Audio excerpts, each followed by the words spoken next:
কিমা বানিয়ে ওই জায়গায় গোশত খাওয়া হলো, মুসাফির খেয়ে নিল। আর খেয়ে নেওয়ার পরে ওই জায়গাতে জানাবার তিনি বললেন, ওগো আল্লাহর সৃষ্টি, ও হরিণীর বাচ্চা আমি জবাই করেছিলাম। আল্লাহ পাক বলেছিলেন, ওগো আমার পয়গম্বর ইসরাগাল্লাহ, আমি আল্লাহ তাআলা আপনাকে আমি একটা মেসেজ আমি আল্লাহ দান করিলাম। সুবহানাল্লাহ, আপনাকে আমি আল্লাহ দান আমি আল্লাহ করেছি। কি মেসেজ আপনাকে দান করা হয়েছিল? আল্লাহ পয়গম্বর ইসরাগাল্লাহ তিনি বলেন, আমাকে আল্লাহ পাক মেসেজ দিয়েছিলেন আমি জিন্দাকে মুর্দা করতে পারিতাম, আর মুর্দাকে আমি জিন্দা বানায়া দিতাম। আল্লাহ পয়গম্বরকে আল্লাহ পাক তিনি ওই সময় মেসেজ আল্লাহ দান করেছিলেন,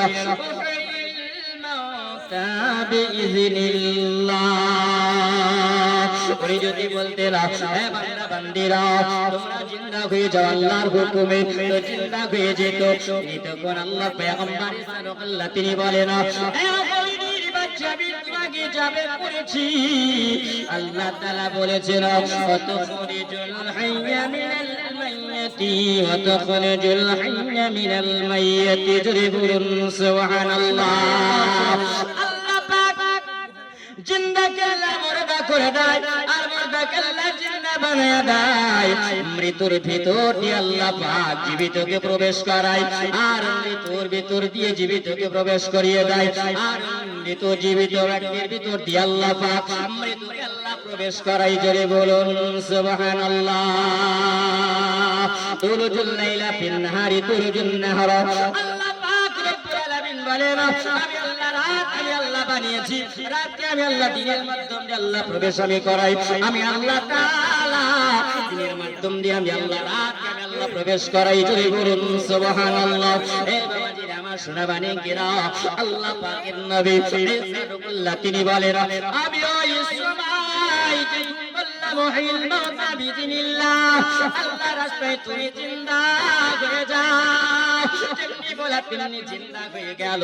যেমনি জিন্দা হয়ে যাওয়া ওই হরিণীর বাচ্চাটা যেন আবার লাফাতে লাফাতে তিনি মায়ের সঙ্গী হয়ে জঙ্গলের দিকে চলে গেল।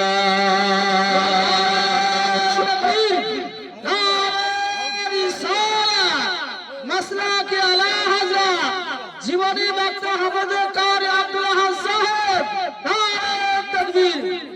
এ বাবাজিরা আমার সোনা মানিকেরা শুনে যাও গো, মা খালা রাতের বেলা আল্লাহ পয়গম্বর সাল্লাল্লাহু তিনি বলেন, ওই সময় যখন জিন্দা করলাম ওই বাচ্চাটা যেন চলতে আরম্ভ করেছে। ওই মুসাফির দেখতে পেল আল্লাহর পয়গম্বর একটা হরিণীর বাচ্চাকে তিনি জিন্দা করলেন।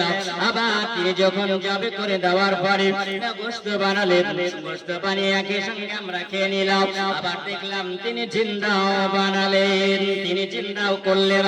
ওই সময় যখন জিন্দা করলেন ওই মুসাফির দেখলো আল্লাহর পয়গম্বর সাল্লাল্লাহু তিনি বলেন, মুসাফির বাবা রে, বলো বলো বলো, আমি যে রুটি নিয়ে এসেছিলাম ওই রুটিটাকে চুরি করেছে। কে রুটি চুরি করেছে? ওই মুসাফির বলল, বলো হুজুর বলতে পারবো না। আল্লাহ পয়গম্বর সাল্লাল্লাহু বলেন, আমি সঙ্গে বানিয়েছিলাম মুসাফির, তবে চলো আমরা একই সঙ্গে যাব। আবার যখন তিনি চলতে আরম্ভ করলেন, কিছুটা দূরে যাওয়ার পরে আল্লাহ পয়গম্বর সাল্লাল্লাহু তিনি বলেন, আমি ওই জায়গাতে কিছুটা বালি নেওয়ার পরে ওই জায়গাতে আমি বালিতে এমন একটা দম করিলাম, আমি একটা ফু দিয়ে দিলাম। আমি ওই সময় যখন ফু দিয়ে দিয়েছি আল্লাহ রাস্তায় এ বালি তুমি সোনা হয়ে যাও। যেমনি বলা আল্লাহর পয়গম্বরের মুখ থেকে কথা বের হতে দেরি হয়, আল্লাহ দরবারে কবুল হতে দেরি হয় না। আল্লাহ পয়গম্বর যেমনি বলেছিলেন, আল্লাহ নবী সাল্লাল্লাহু যেমনি বললেন, সঙ্গে সঙ্গে যেন ওই বালিগুলো সোনা হয়ে গেল। যেমনি সোনা হয়ে যাওয়া, আর ওই সোনা হয়ে যাওয়ার পরে আল্লাহ পয়গম্বর সাল্লাল্লাহু তিনি বলেন ওই জায়গাতে সোনাগুলোকে নিয়ে তিনি তিন ভাগে ভাগ করিলেন। জোরে বলুন সুবহানাল্লাহ। কয় ভাগে ভাগ করলেন? তিনি তিন ভাগে ভাগ করিলেন। তিন ভাগে ভাগ করে নেওয়ার পরে আল্লাহর পয়গম্বর সাল্লাল্লাহু তিনি বলেন আমি ওই সময় যখন সোনাগুলোকে ভাগ করে নিলাম, ভাগ করে নেওয়ার পরে আমি ওই সময় যেন বললাম এ মুসাফির বাবা, এক ভাগ হলো তোমার, আর এক ভাগ হলো আমি ঈসা নবীর, আর এক ভাগ হলো যে রুটি চুরি করেছে ওই রুটি চুরি করনেওয়ালা।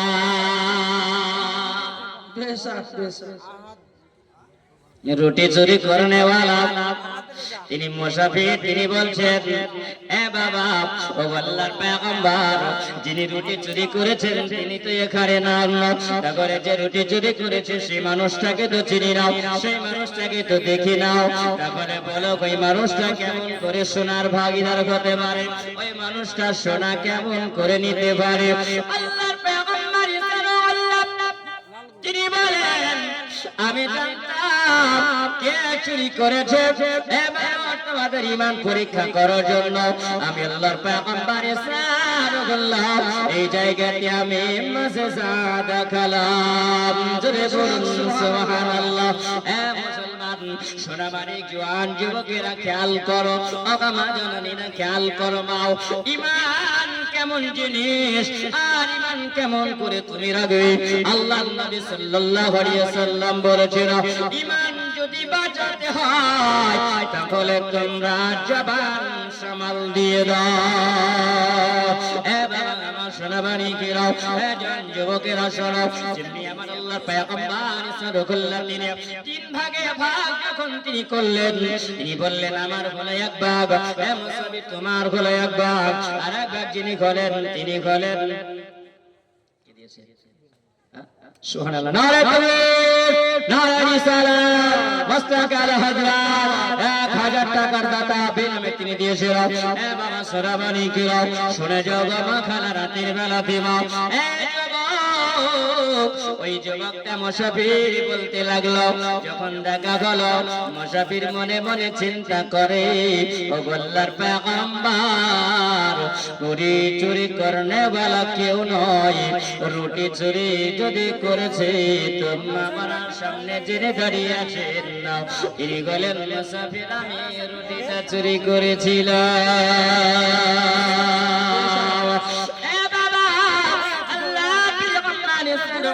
তিনি বলেন এ মুসাফির বাবা রে, তোমাকে আমি দেখালাম হরিণ জবাই করিলাম, তোমার সামনে আমি জবাই করার পরে গোশত বানালাম, গোশত খাওয়ালাম, তুমি দেখতে পেলে, আমি আবার ওই হরিণটাকে চিন্তা করিলাম। বলো তুমি আল্লাহর পয়গম্বরের সামনে এত বড় কথা মিথ্যা কথা লুকিয়ে রেখেছিলে। এ বাবা মুসাফির বলো তুমি এত বড় জিন্দা তুমি দেখলে, জিন্দা মজেদা দেখার পরও বাবা তুমি আজকে দেখো লুকিয়ে রেখেছিলে, আজকে যখন আমি সোনা বানালাম আর সোনা বানার পরে বাবা তুমি লোভ লালচাই পড়ে তুমি সত্য কথাটা বলেছ। এ বাবা তোমার দুনিয়ার সঙ্গে লোভ লালচাই পড়ে আসো, এ বাবা তুমি দুনিয়ার লোভে পড়ে আসো। এ বাবা শোনো, এখন থেকে নিয়ে আমি করে দিলাম, তোমাকে সঙ্গী বানিয়েছিলাম, তুমি আমার সঙ্গে মুসাফির হয়েছিলে বাবা। এ বাবা শুনে যাও, যখন তুমি লোভ লালচাই পড়েছো বাবা, আমি নবী পয়গম্বর সাদক হলাম, আমার সোনার কোনো প্রয়োজন নাই। আচ্ছা বলো নবীদের কোন অট্টালিকার দরকার আছে, নবীদের কোন টাকার দরকার, নবীদের কোন ব্যাংক ব্যালেন্সের দরকার? এ মুসলমান আল্লাহর পয়গম্বর সাল্লাল্লাহু তিনি বললেন এ বাবা মুসাফির আমি তোমাকে জানিয়ে দিলাম, আমি তোমাকে বলে দিলাম শুনে রাখো, তুমি জেনে রেখে দাও এ বাবা আমি নবী, সোনার দরকার নাই, তবে শোনো আমি যে সোনাটা রেখেছিলাম রুটি চুরির জন্য, আমি পয়গম্বর এটা পরীক্ষা করার জন্য আমি আল্লাহর নবী আমি বালিতে ফু দিয়ে সোনা বানিয়েছিলাম।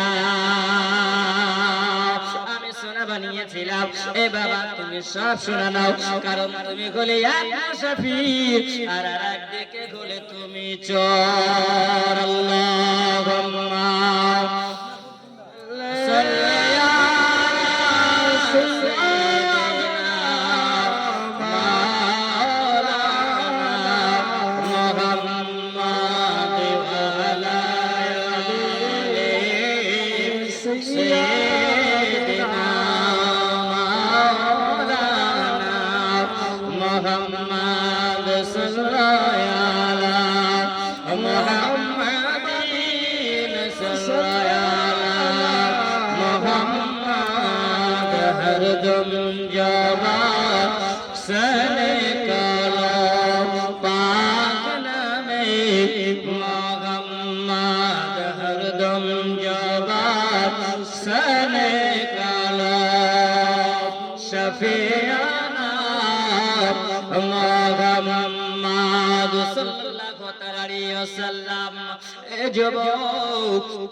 শুনে যাও আমার নবী মুস্তাফা হযরত সালিহ সালাম তিনি বললেন বাবারে আজকে তুমি বলে এক আমার সঙ্গে মুসাফির হয়েছিল আর তুমি লোভ লালসার উপরে পারো না আমি আল্লাহর পয়গম্বর সাল্লাল্লাহু তোমাকে জেনে দিলাম তুমি এক মুসাফির ছিলে আর আজকে তোমাকে পরীক্ষা করার জন্য আমি এই জায়গাতে সোনাকে আমি বালিকে আমি আল্লাহর নবী সোনা আমি বানায়া দিলাম আর সোনা যখন বানায়া দিলাম আর চোরের পরীক্ষা তুমি চোর পরিচয়টা দিয়ে দিয়েছো এই নাও চোরের এক ভাগ তুমি সোনা নিয়ে যাও আর এক ভাগ তোমাকে দিয়ে দিলাম তুমি মুসাফির হয়ে আর এক ভাগ তুমি পেয়ে নিলাম আমি সাল্লাল্লাহু সোনার কোনো দরকার নাই এই সোনাটা আমি তোমাকে দিয়ে দিলাম তবে মুসাফির শুনে রাখো এই শোনো মুসাফির জেনে রাখো এখন থেকে তোমার সঙ্গে আমার সফর আর হবে না তোমার সঙ্গে সফর আমার আলাদা হয়ে গেল তোমার রাস্তায় তুমি চলে যাও আমি নবী আমার রাস্তায় আমি চলে যাব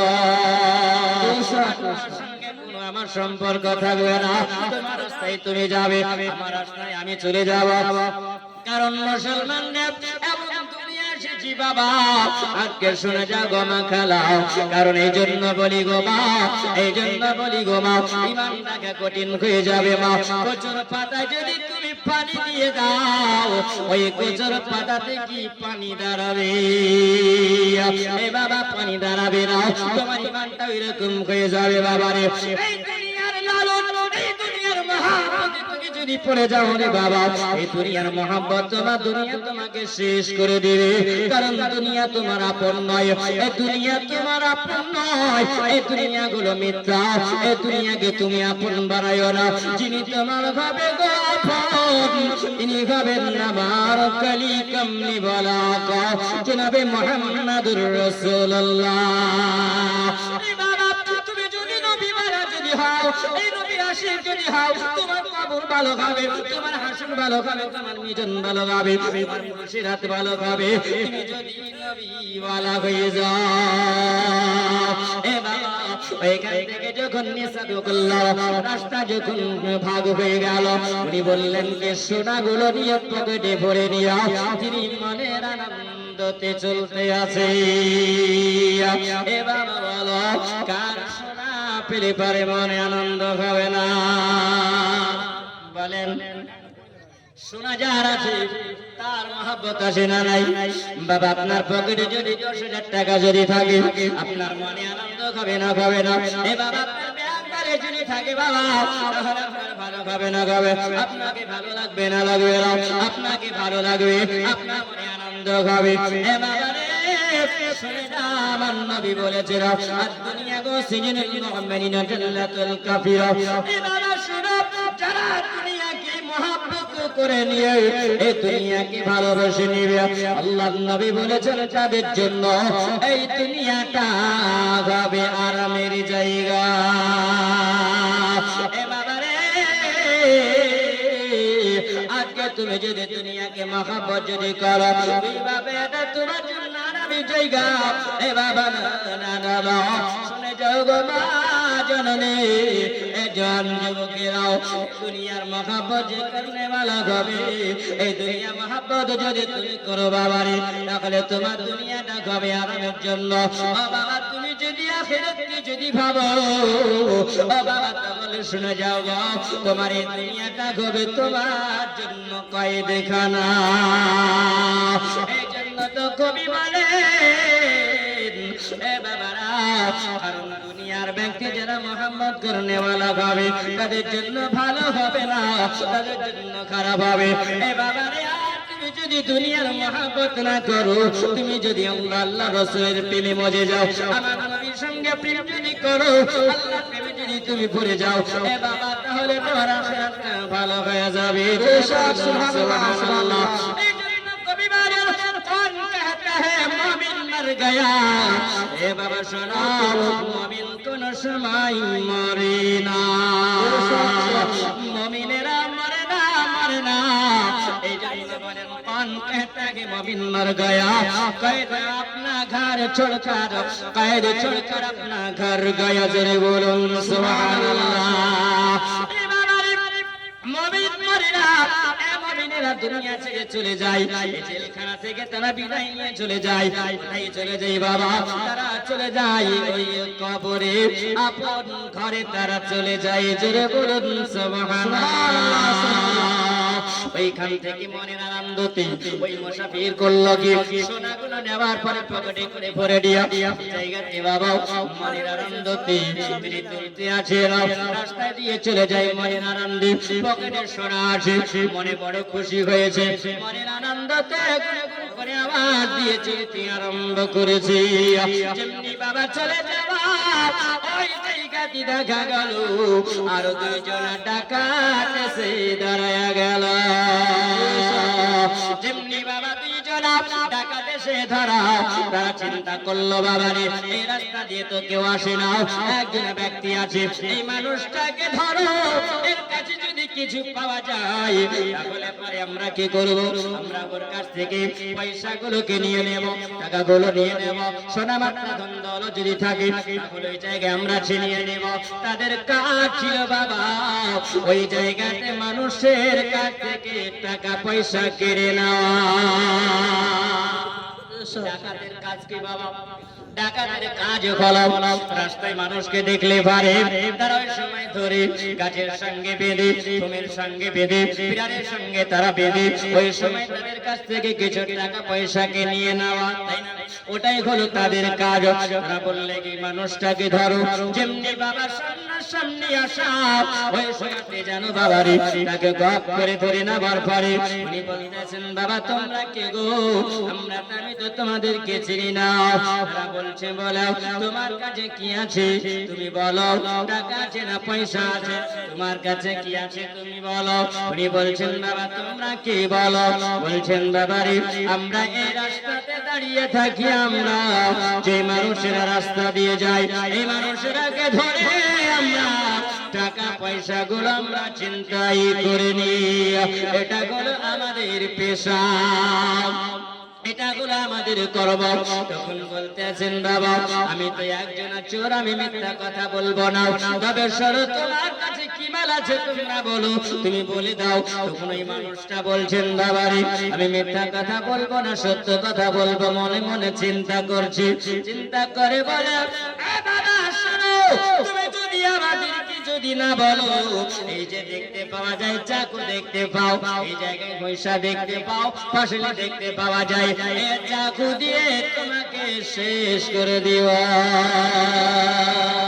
বলছে বলে বাবা শোনো আমি মিথ্যা কথা বলবো না বাবারে আমার কাছে একটা নয় দুইটা নয় আমার কাছে তিনটা সোনার টুকরা আছে জোরে বলুন সুবহানাল্লাহ সোনা মানিকেরা শুনে যাও গো মা জননী গো রাতের বেলা দেখো গো আমার জীবন মুসলমান দিন দরদি जैसे करनी वैसा भरनी ए बाबा শুনে যাও আমার জীবন যুবকেরা ওই জায়গাতে ওই মানুষটাকে যখন ধরা হলো ওই মানুষটা বলে দিল আমার কাছে সোনার টুকরা 3টা আছে, জোরে বলো। এ বাবা যখন বলা হলো তাদেরকে বলে দেওয়ার পরে ওই সময় ওই মানুষটা বলে না এ বাবা আমার কাছে সোনার গোটা দেখতে পাওয়া যায়, এ সোনার গোটা 3টা টুকরা আছে। এ বাবা তোমরা যেমন ডাকাত, তোমরা যেমন চোর, আমিও তোমাদের মতন একটা চোর। বন্ধু কার হয় রে বাবা? চোরের সঙ্গে চোরের বন্ধু হয় না, এ বাবা রে মদ যারা খাই দেখবেন তাদের সঙ্গে মদ খড়ি হয় না। এ বাবা নামাজ যারা পড়ে তাদের সঙ্গে যারা খাবে তারা নামাজি হয়ে যাবে, জোরে বলো। সঙ্গ দোষে লোহা ভাসে, কিন্তু বলে বাবা সঙ্গ দোষে দেখি লোহা কি ভাসে? লোহা ভাসে না। এটা হলো পুরুষের প্রবাদ বাক্য বাবারে। এ বাবা শোনো, সঙ্গ দোষে লোহা ভাসে না, কিন্তু বাবারে তোমার বন্ধু যদি হয়, তুমি নামাজি যদি হও, তোমার বন্ধুটাও নামাজি হবে। এ বাবা তুমি যেমন করবে তোমার বন্ধু তেমনি হবে না। এ বাবা ওই চোর বলতে আসে এ বাবারে তোমরা যেমন চোর আমিও একজন চোর, তোমাদের মতন আমিও হলাম একজন চোর। এ বাবা শোনো, তোমাদেরকে আমি বলি আমাকে তোমরা মার্ডার করো না, আমাকে বাবা তোমরা কতল করো না, আমাকে তোমরা গর্দান উড়াইয়া দিও না, আমাকে জীবন থেকে তোমরা শেষ করে দিও না। কেন বাবা? এজন্য বলি আমার বিবি আছে, আমার বাচ্চা আছে, আমাকে যদি তোমরা শেষ যদি করে যাও আমার বিবি বাচ্চারা বেমা হয়ে যাবে, আমার বিবি বেমা হয়ে যাবে, আমার বাচ্চারা এতিম হয়ে যাবে। এ বাবা আমি একটা কথা বলি, আমি মিথ্যা কথা তোমাদেরকে বলবো না। কেন আমার কাছে 3টা সোনা আছে, আমরা 3 জন আছি, একটা করে সোনা আমরা নিয়ে নেব। এ বাবা যখন একটা করে সোনা ভাগ করা গেল, 3টা সোনা ভাগ হয়ে গেল। 3টা সোনা যেমনি ভাগ হয়ে যাওয়া ওই সময়তে যেন 3 জন 3 ভাগ করে নিও। আবার তারা বলে আমরা রাস্তা দিয়ে চলতে আরম্ভ করব। আমরা যখন রাস্তাটা অতিক্রম করি কিছুটা দূরে যখন গেল 3 বন্ধু বাবারে তারা বলে আমাদেরকে তো খিদা লেগেছে, আমরা এখন কি খাওয়া? কিছু তো আমাদের খাবার নাই, আমাদের সঙ্গে তো কিছু খাবার নাই। ওই প্রথম নম্বরে চোর যে ছিল সে তো বলেছিল আমি আল্লাহ একটা রুটি খেয়েছিলাম মিসাফে নম্বরে রুটি চুরি করে। এবার আমার শোনা মানে ওই জায়গাতে যখনই ওই বড় বলতে আরম্ভ করলো আমাদের এখন খিদা লেগেছে, কিছু তো খাবার খেতে হবে। এ বাবা তারা একটা জায়গাতে বসে যাবার পরে তারা সিদ্ধান্ত করলো চোরে চোরে মস্ত তো ভাই, তাই না? চোরে চোরে যুক্তি হয়, চোরে চোরে যখন যুক্তি করতে আরম্ভ তারা করেছে বলে এখান থেকে তো অনেকটা দূরে দোকান, তবে চলে যাও এই বাজার থেকে রুটি কিনে নিয়ে আসো। এই রুটি কিনে নিয়ে আসা হবে আর আমরা রুটি খাবো। এ বাবা তবে কে যাবে তোমরা রুটি আনতে? বলো কে তোমরা যাবে রুটি আনতে? তখন একজন ব্যক্তি বলল তোমরা 2 জন এই জায়গায় বসে যাও, আমি যাব রুটি নিয়ে আসবো। আর 3 জন রুটি খেয়ে আমরা সোনা নিয়ে মনের আনন্দে বাড়ি যাব। বাবা যখন 3 জনায় যুক্তি হয়ে গেল, 2 জনা বসে গেল ওই জায়গায় আরামের জন্য, আর একজনা গেল রুটি আনার জন্য। বাবারে রুটি আনার জন্য যখন গেল ওই রুটি আনতে গিয়া রাস্তার মাঝামাঝিতে তার মগজকে ধোলাই করার জন্য রাহুল 500 টাকা দিয়েছে। এ বাবাজিরা আমার সোনামানিকেরাও, বাবাজি তাড়াতাড়ি করে আপনারা চলে আসুন, আমার পরে আপনার একজন বক্তার মুখ থেকে আলোচনা শুনবেন, যার জন্য আপনারা চাতক পাখির জন্য তাকিয়ে আসেন। এ বাবাজিরা আমার সোনামানিক আসুন আলোচনা করিবা। গো মা খেলা শুনে যাও গো মা, রাতের বেলা হয়ে যাবে মা তোমাদের ঈমান তাজা।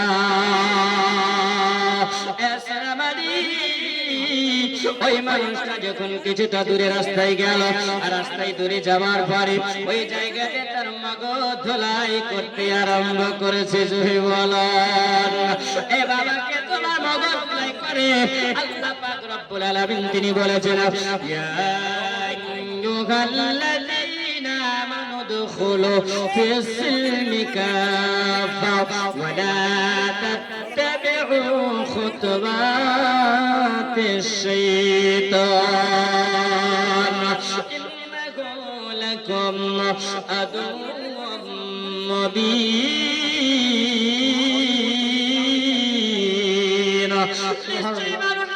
তোমাদের জন্য হলো প্রকাশ্য দুশমন।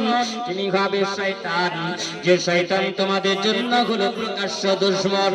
এই শয়তান থেকে তোমরা যদি দূরে থেকে যাও, এই শয়তান থেকে তোমরা যদি দূরে হও, তাহলে তোমার ঈমান বেঁচে যাবে।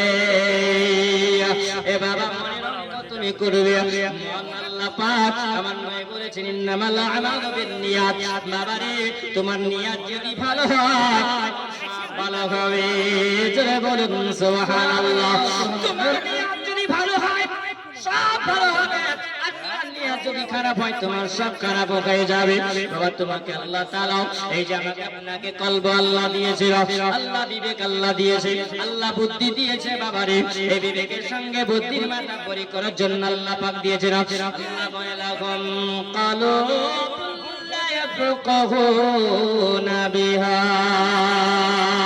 আমি আল্লাহ তাআলা তোমাদের বামেস্তার আমি আল্লাহ এমন আল্লাহ, আমি আল্লাহ বিবেক আমি আল্লাহ দিয়েছি।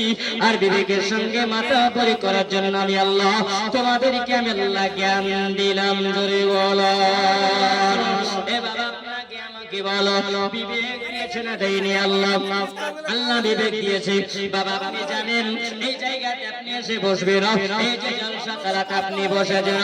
আচ্ছা বলুন এই জলসা তালাতে এসে যখন আপনি মাওলানাদের মুখ থেকে আলোচনা বাবা আপনি শুনবেন, আচ্ছা বলো বাবা এই আলোচনাটা আপনার মনে কি বলে, ভালো না খারাপ? আপনি বলবেন বাবা ভালো না খারাপ? আপনি বলবেন মাওলানা এটা ভালো। এই জায়গাতে আসলে তো নাকি পাওয়া যায়।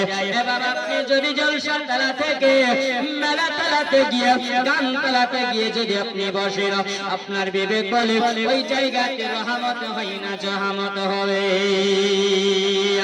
এ বাবা আপনার বিবেকটা যদি এইরকম হয়, আল্লাহ পাক রব্বুল আলামিন বলেন মাইয়াহদিহিল্লাহু ফাহুয়াল মুহতাদি। আমি আল্লাহ তাআলা এক শ্রেণী মানুষদেরকে আমি আল্লাহ প্রাপ্ত আমি আল্লাহ করব, আমি আল্লাহ প্রাপ্ত আমি আল্লাহ বানাবো।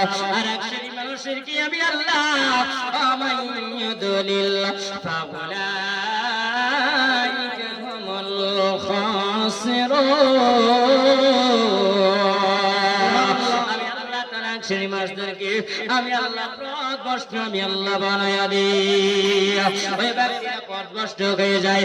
বাবা তোমার নিয়ত যদি ভালো হয় তোমার সব ভালো হবে, তোমার নিয়ত যদি খারাপ হয় তো সব খারাপ হয়ে যাবে। এই বাবা আমার সোনা মানিকেরা বোঝার জন্য বলি গো মা, গো আমার মা জননীরা, গো আমার আম্মাজিরা, গো আমার সোনা মানিক বন্ধুরা, এই জওয়ান যুবকেরা শুনে যাও রাতের বেলা তোমাদের ঈমান হয়ে যাবে তাজা।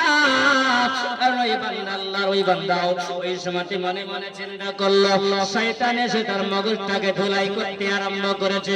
বলছে বাবা রে শোনা যাও, এই যে তুমি যদি চলে যাও বাজারে রুটি আনার জন্য, তবে রুটি আনতে তুমি যাবে, তবে শুনে রাখো ওই জায়গায় তুমি রুটি আনতে যাবে, তোমার তো সোনা ছিল ওই জায়গাতে তিনটা সোনা ছিল, তোমরা তিনজনাতে ভাগ করে একটা করে ভাগ করে তোমরা নিয়েছো। এ বাবা শোনো, তোমরা ওই জায়গায় সোনা যখন ভাগ হয়ে গেছে, তবে তোমাকে একটা আমি যুক্তি দিই, এই যুক্তিটা যদি তুমি কাজে লাগাও, এই কৌশলটা যদি তুমি কাজে লাগাতে পারো বাবা, তাহলে ওই সোনার ভাগিদার তুমি সব হয়ে যাবে। এ বাবা শয়তানের মন্তব্য বড় কঠিন। শয়তান এমন একটা জিনিস তোমাকে এমন পথভ্রষ্ট করবে, তোমাকে বাঁচিয়ে রাখবে না, তোমার ঈমান ধ্বংস করে দিবে। বাতাসের টানে টানে কোকিলের গানে গানে বাতাসের টানে টানে কোকিলের গানে গানে ভাসে শুধু তোমার নাম পড়ো সাল্লাল্লাহু আলাইহি সালাম পড়ো সাল্লাল্লাহু আলাইহি সালাম বাতাসের টানে টানে কোকিলের গানে গানে বাতাসের টানে টানে কোকিলের গানে গানে ভাসে শুধু মধুর নাম পড়ো সাল্লাল্লাহু আলাইহি সালাম পড়ো সাল্লাল্লাহু আলাইহি সালাম ও তুমি নিয়ে এলে